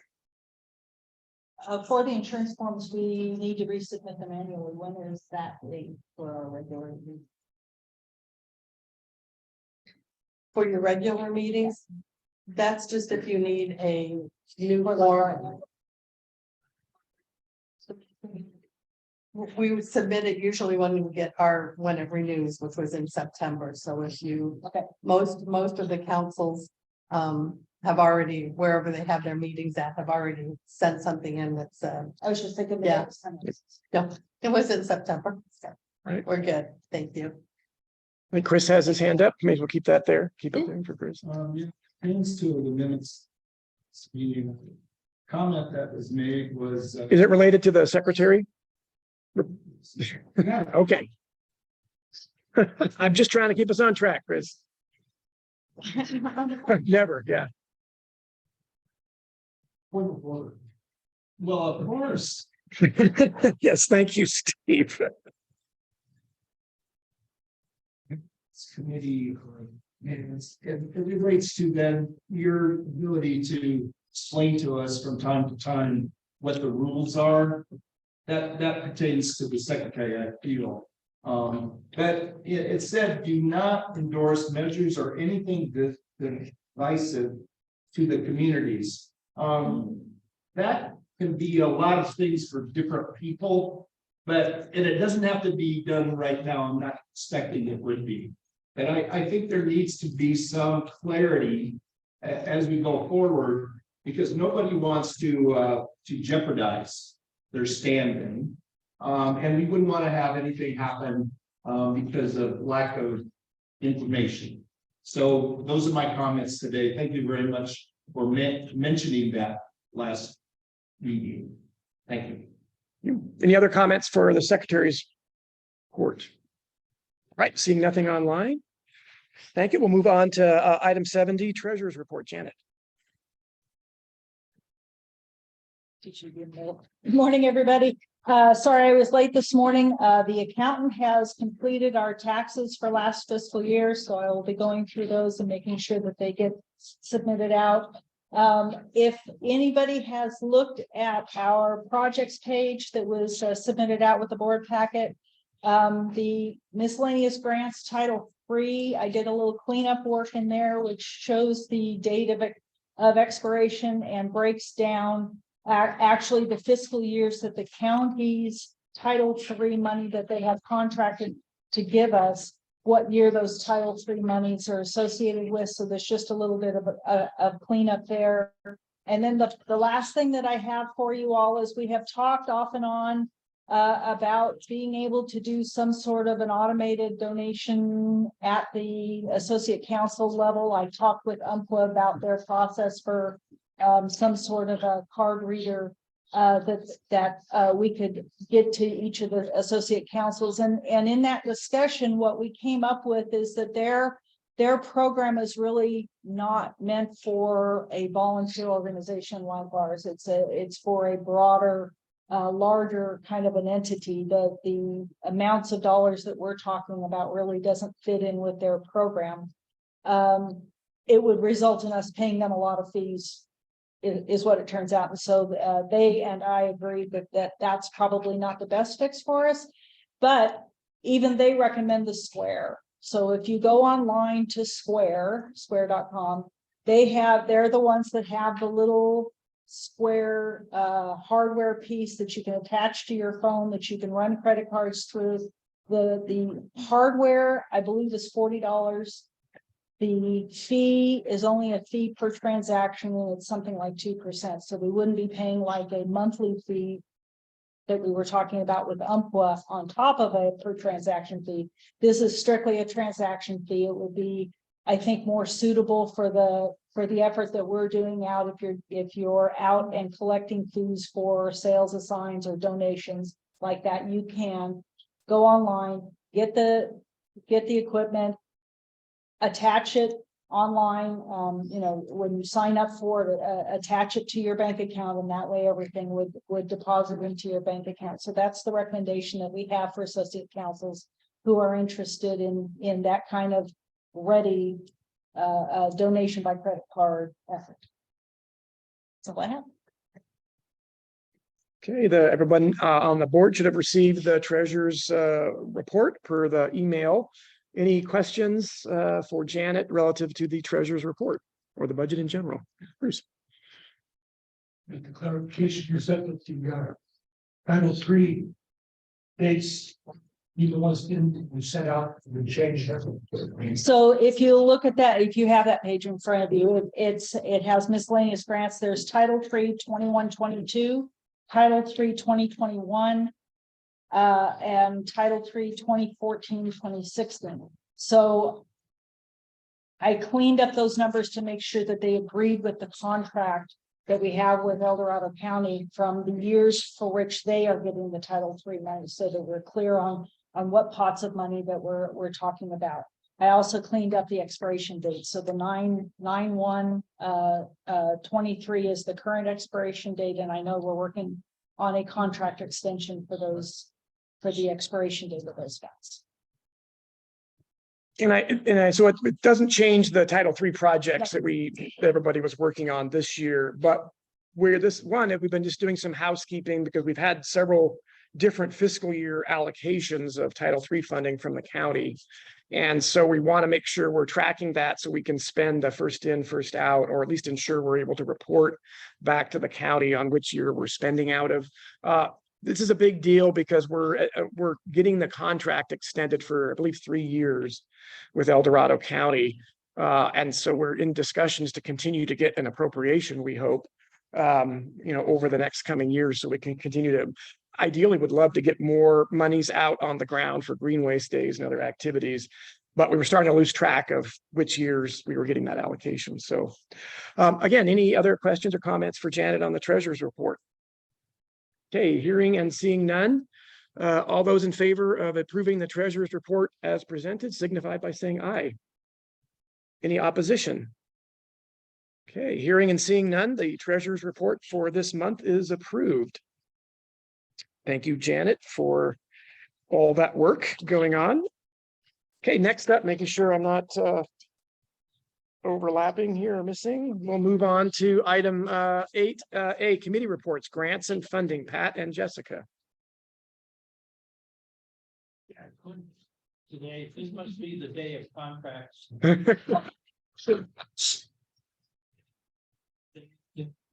Introduce to you Robert Galliano. He's from Madison, Bruce and Gerard. That's the corporation that last month's meeting, you all approved us moving forward with this contract.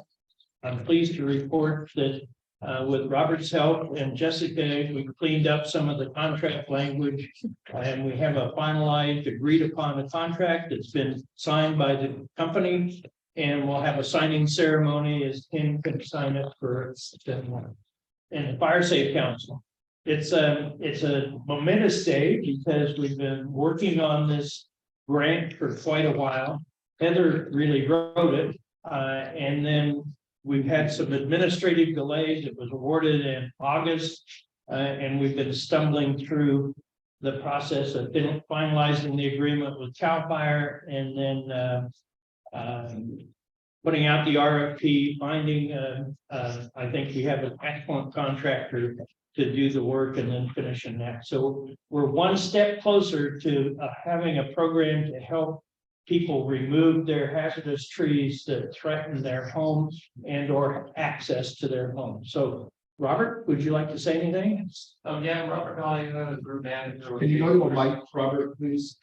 Somebody grab them. Yeah, thank you, Bruce. Yeah,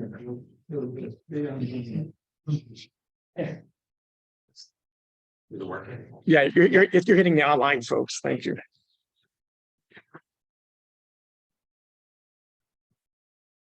Gerard, California operations. Live here in El Dorado County.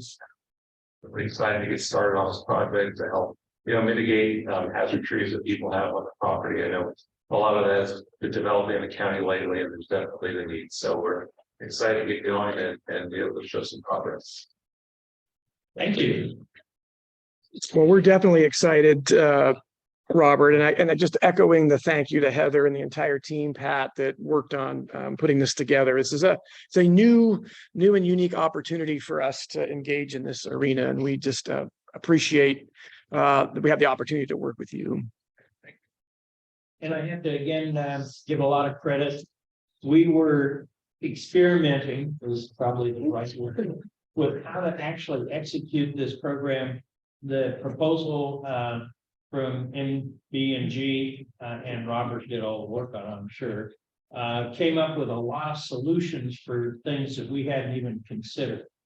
I think it's a really solid approach.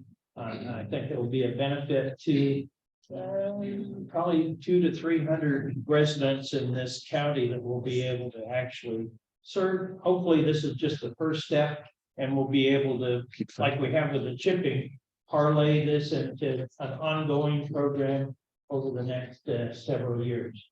So thank you very much. Thanks for bringing the contract. We don't need to sign it right now, but We'll move forward. Do we need approval to sign it or since? I don't believe you do. We voted on moving forward and engaging with the contractor, so I think we're good.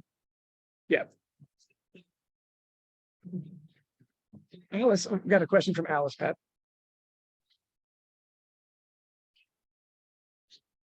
Well, right, the long pole in the tent, it's Justin and I are designing the application form, which will look similar to the chipping form, but with a couple other things. The income requirement would be added on here, right of entry agreement would be on there like it is in chipping. So that's not the big problem. The big problem right now is the web page. Because people will apply through our automated system. Yeah. And we're struggling with that with chipping right now, so that's gonna be the limiting factor, if you will. So maybe I can just address that really quick here because it kind of covered, and then we'll have others, Alice and folks weigh in, but I think just the bigger piece of the website has been, we made the decision that we talked about a month or so ago to transition the hosting of the website, because the website's a two-step process for us. It has to be hosted somewhere, and then we have a web design company that's been actually making the changes to the front end for us, the things we see and sort of the functionality of it. It was done in two different companies.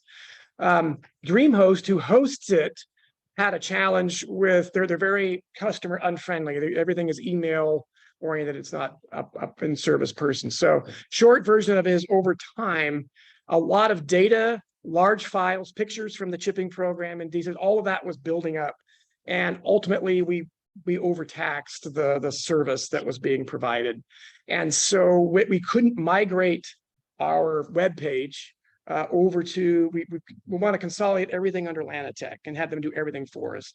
We couldn't migrate that without removing gigabytes worth of files. And so that's what Carrie was working on before she obviously had her family emergency. And so she's back on doing that. The challenge is, as she's been removing pictures and things, it's messed a lot of other little pieces up. So Carrie's and Jessica are a day-to-day contact with Vanessa at Lanatech to work through how we can expedite getting that part done. And then there's a team, and I want to get into what they're doing. I'm gonna let them talk later, but there's a team working on what the design's going to look like, and then also the functionality, because we recognize it's not just chipping and DSpace, but it's the overall hazard tree program. We want all that to start out right. So all those applications, all of that's being built. But since it's transcended every discussion today, I think that was important to talk about it right here in this piece. So, Chris. Team, Pat, and the rest of them deserve a round of applause. Yeah.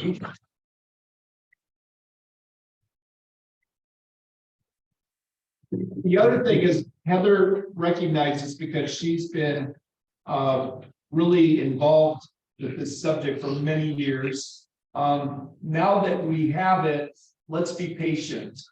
We got to make sure that it functions correctly as they plan. And if it takes a month or two to get this thing resolved, I believe that we've been waiting long enough that is not very long to wait further. Thank you. Perfect, Chris. Thank you. Pat. Okay, thank you all. Just Oh, sorry. Our website, it's not mine.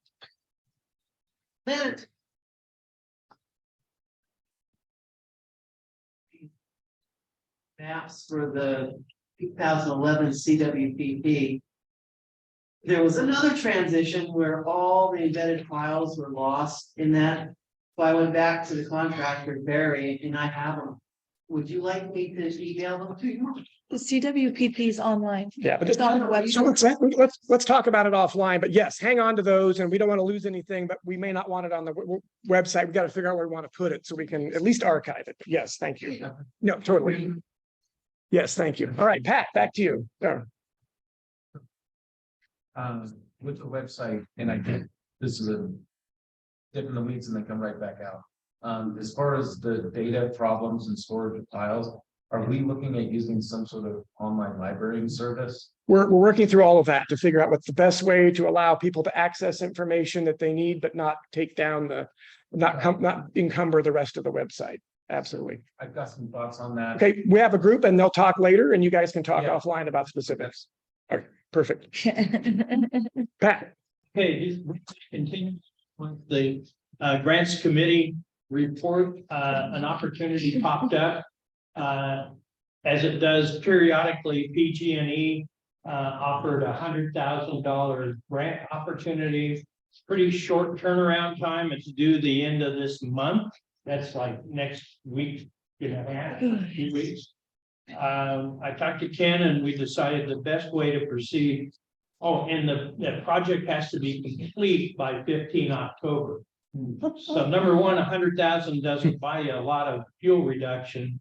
Number two, that's such a compressed time frame. You can't even go through the CEQA and NEPA and all of these things that need to be done. So we thought the best application would be to add it to the Defensible Space Program for seniors, veterans, and low-income people.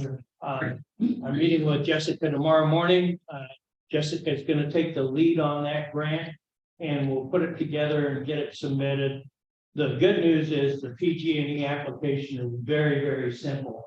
And so I anticipate that we'll be able to move forward. And it's a good one to wet your teeth on. I'm ready. And so early April to proceed, and then we'll have another 100,000 or so that we can use for defensible space. And we already talked about the airshed grant, the other projects that we haven't, the 14 projects that we have, major projects we have in work.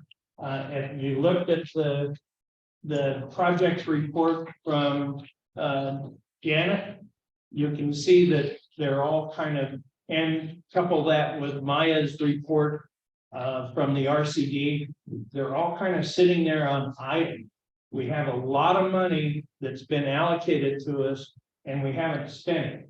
Part of that's the weather and conditions and the RCD and capacity. But we really need to proceed with these grants so that we can have a good track record, continue our good track record of accomplishments, so that doesn't become a roadblock to future grant applications. End of report. End of report. hey. Question? Senior program, the website's been great on that, because they need about 5 minutes to do each of 4 applications, so that's still working, last I heard, I mean, last time I touched. Yeah, I'll defer to our web. Yeah, we're looking at all of it, David. So yeah, thank you though.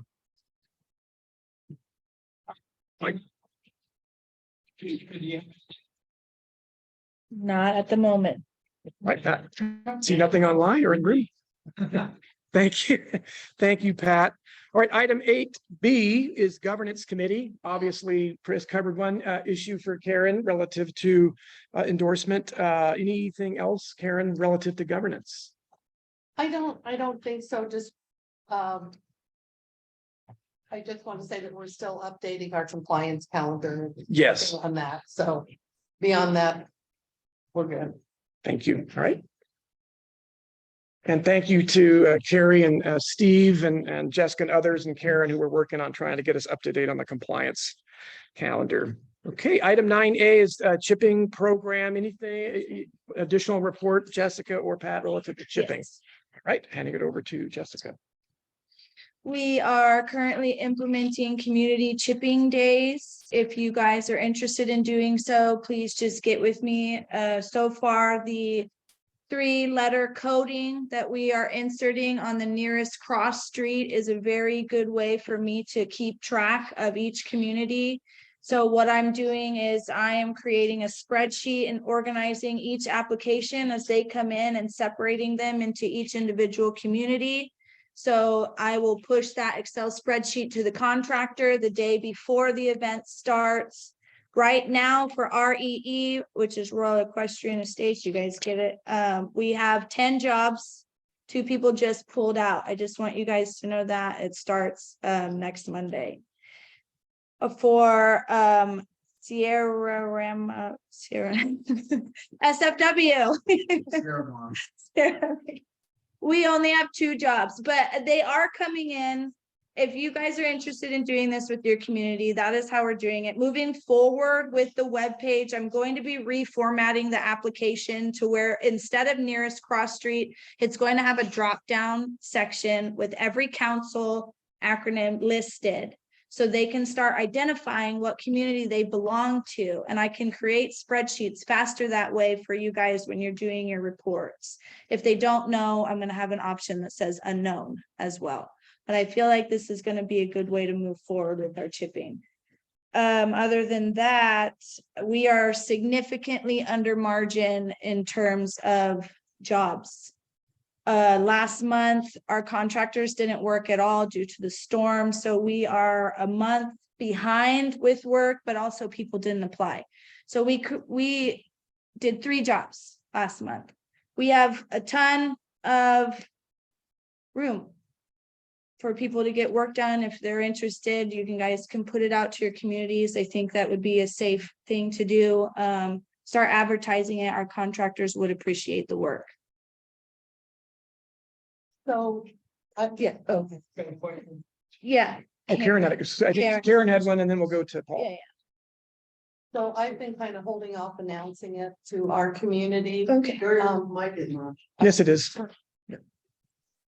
So I've been kind of holding off announcing it to our community, just because of that, trying to get, so if I just like marketed it under mosquito now, that would go to you. So I'll just keep it here.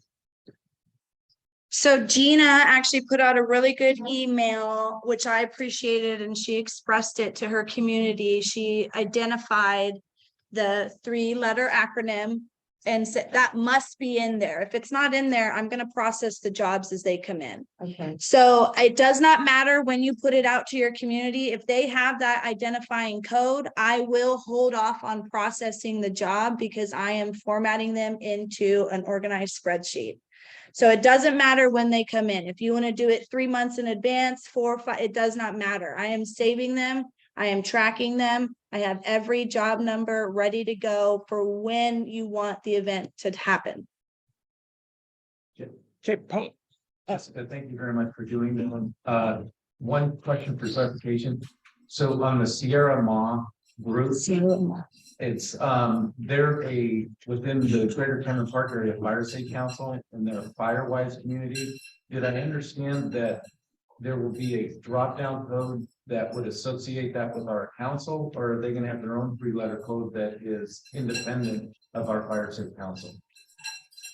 That is something I didn't think about, so I appreciate you bringing this up. I can annotate the differences between the Firewise and the fire councils if necessary. If you guys are doing events that way that are just specific towards each individual section, if you will, in the drop down, I mean, we can put an assortment of codes there. And just ambassador type program, we have 6 regions, and we have a representative from each region. Right. And so I'd like to see if there's some way there could be a tag, because we have a huge initiative to create Firewise communities in our area. So I'd like to talk with you offline on it. If you could. No, that sounds perfect because I feel like it would be a good way to move forward. Thank you. And I know there's yeah, and I was just saying, I know there's a ton of questions related to this, and I think continue to work your information directly back with Jessica, but also I think maybe later in the spring, we could probably have her come and give us a little orientation that focuses on this, that maybe would answer a lot of those questions as this program is ranking up. So with that, let's go to D-Space. Okay. Just a couple of little things. 60% of where we thought we'd be in terms of accomplishing the job and spending the money, but we have an extra year of slack, if you will. So we're well funded for the next 3 years. We also have the money we just got from the Air Resources Board, $330,000. And we have $300,000 from the Stevens Authority, U.S. Forest Service. So the good news is we're well funded in the program through 2026. We're gonna keep on going. We'll expand it, have expanded it a few times. Pushing the community chipping days, that could bring some synergy to your councils.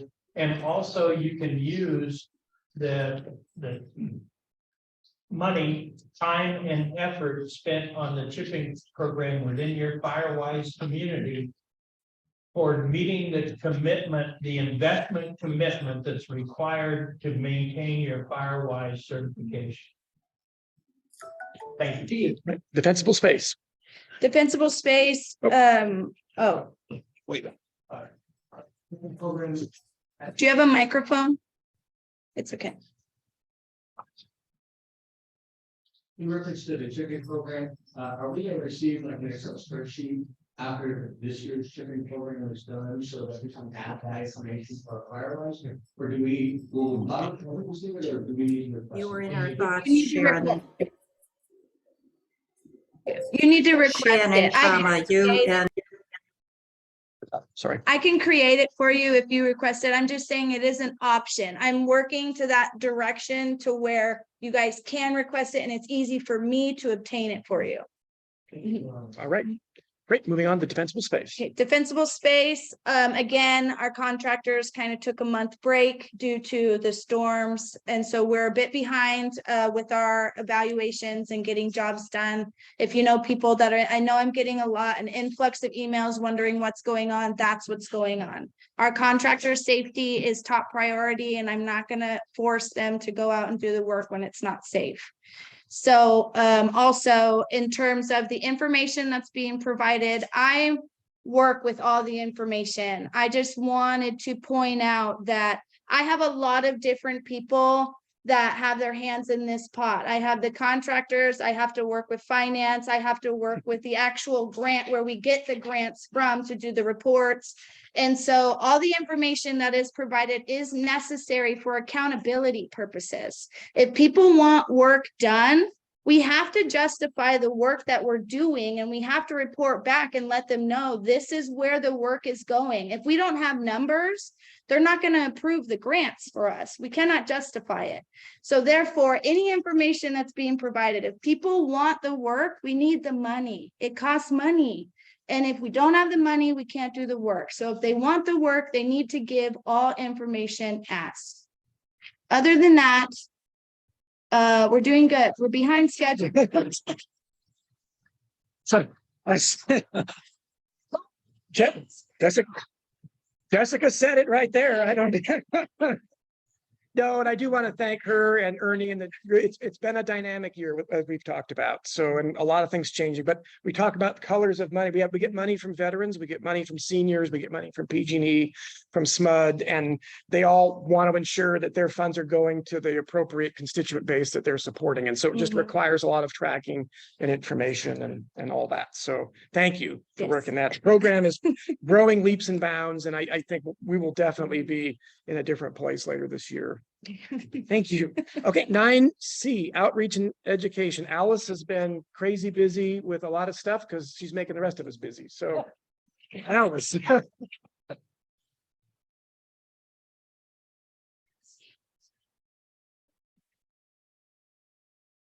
He is who you can ask to come speak at your events. And it's a dynamic list, so that's not the end all, just where it stands right today. Hopefully it'll be on the website. So for now, though, if you have any additions, and hey, I forgot to let her know that so-and-so spoke and did a great job. You can still tell me that, and I will add it to the list.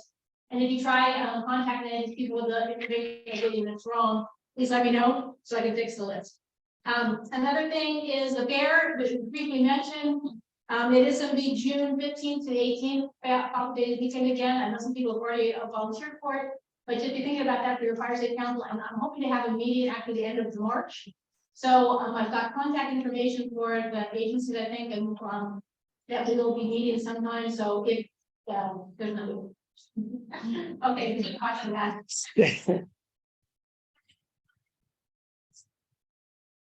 So hard on, and that's that. I already talked about it for fire state council, but assessing phones and interacting with people is the best thing you can do as a fire state council. It's the most impactful thing. And so it's don't blow this off, take this opportunity. And last thing is the website design, which is really huge. And there will be a meeting today, and I've reached out to a couple people who are going to be able to come. But if you're interested in just giving input at this moment, we're at the very beginning stage of the entire thing, you know, before we get together with the contractor, and that what do we need as fire state council? And the idea is there will be one section of the website that will be just for you as fire state council, another set will be for the public. And so if you think you might have any ideas on that website redesign, just stay after, it is nice and early, and we're going to talk about it for about half an hour. And that was the super abridged version of everything she's been working on. And it's just we absolutely appreciate her energy. And there was one question online, and that was about what was the 15th through the 18th of June. For clarification, that is the El Dorado County Fair, which always falls on Father's Day weekend. But again, Alice is stepping in for us and going above and beyond. We again have a 6-booth sort of coordinated effort. At least I think, Jeff, I'm throwing Jeff at CAL FIRE on the bus because I believe CAL FIRE was the only holdout that hadn't paid the fair yet. So, oh, good. Okay. Yes. But everybody's super excited about, again, it's another sort of building on what we just tried to start last year. So again, thank you, Alice, for helping herd the cats there. So any other comments for questions for outreach? All right. New council formation and orientation. Karen, anything new on councils? I went and visited with Greenstone. And was nice to get to know all of them and had a really pleasant time at their meeting. Also, Fort Jim. We have one interested association. I think we spoke a little bit about it. It's Thompson Hill Road Association. And we're still trying to work out logistics with whether or not they're going to form with an existing council or not. That's all. Good. Folks are definitely still active and engaging. So any questions for Karen on new council formation? Okay. Could you repeat the one that she is not certain of that's coming, maybe what the last one? Thompson Hill Road Association. Thompson Hill Road Association. Okay, thank you. All right. Okay, moving up, item 10, community council reports. Any updates or information, share what's happening around town? David, I bet I know what he's going to talk about. TCF list on Saturday, March 18th.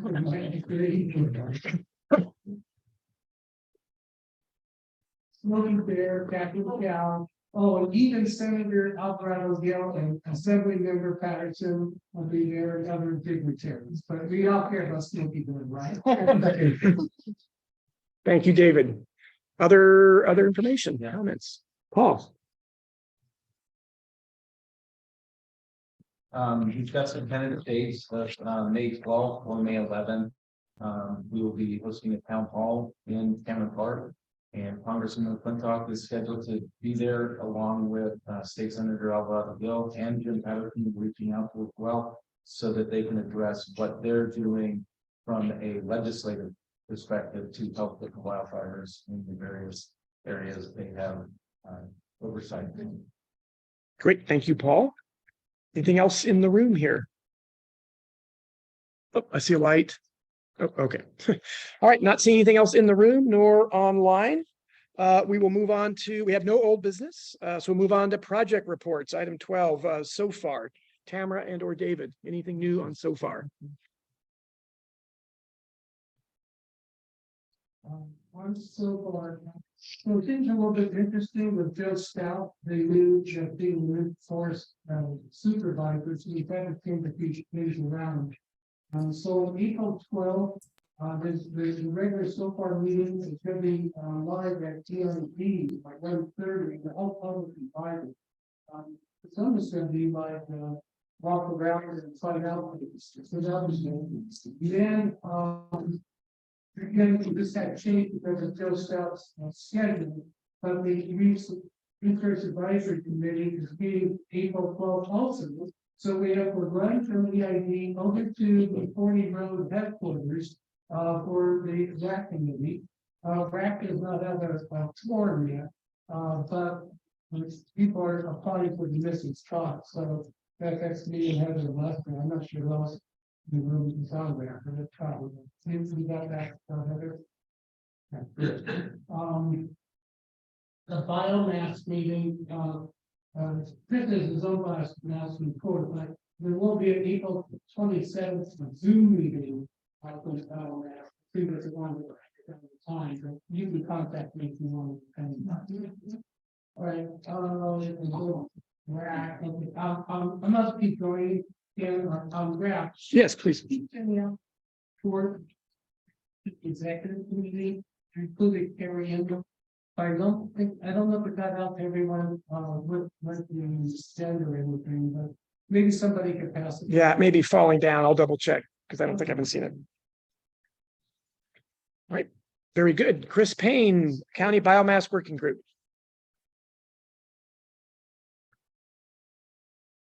This routine that I have with Greg Stanton is working out because this morning I told him we were meeting and he gave me the recent update.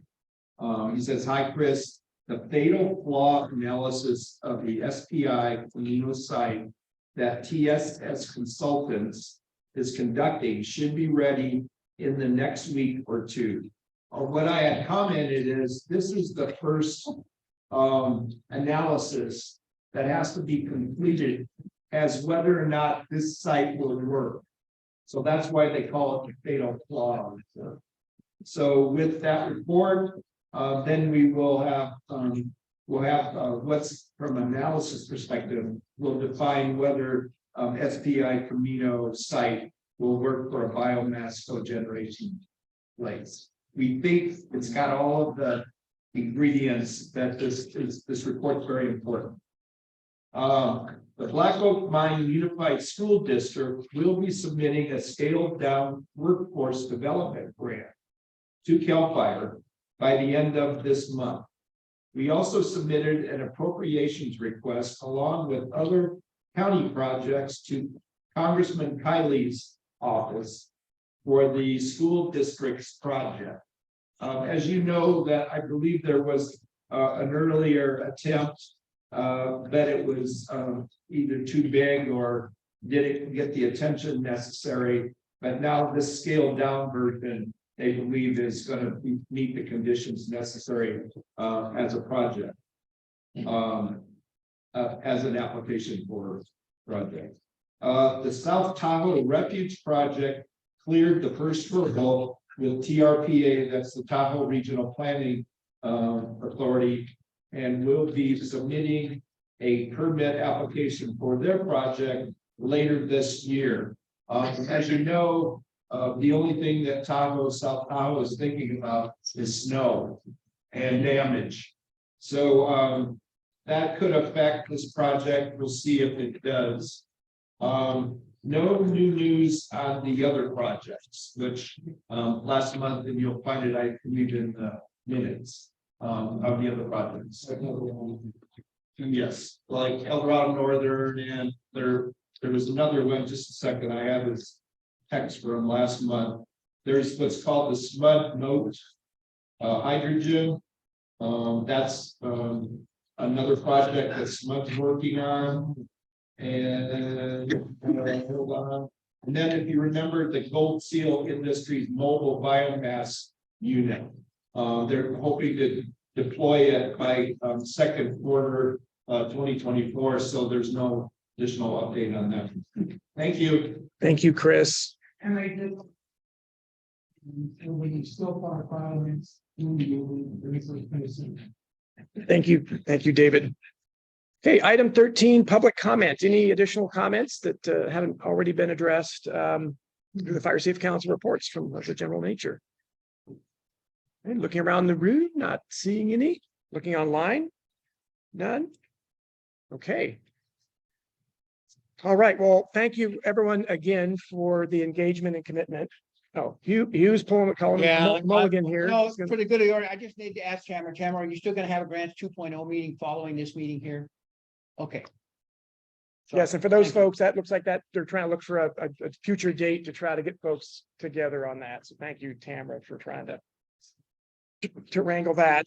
All right, next meeting, April 19th, right here. Everybody stay safe and dry. Thank you.